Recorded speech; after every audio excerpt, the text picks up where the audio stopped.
Mattia Donadella, Comitato Opzione Zero, perché voi dite no al progetto della Romea commerciale?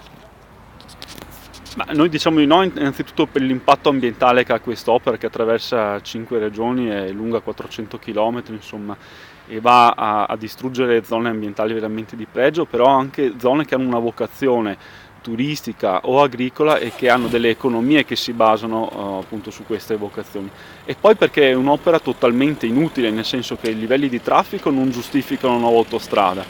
Essendo un'opera in project financing come le altre grandi opere, che cosa succede? Che in qualche maniera il debito che si verrà a creare lo pagheranno i cittadini in termini di aumento di tasse o di taglio dei servizi locali.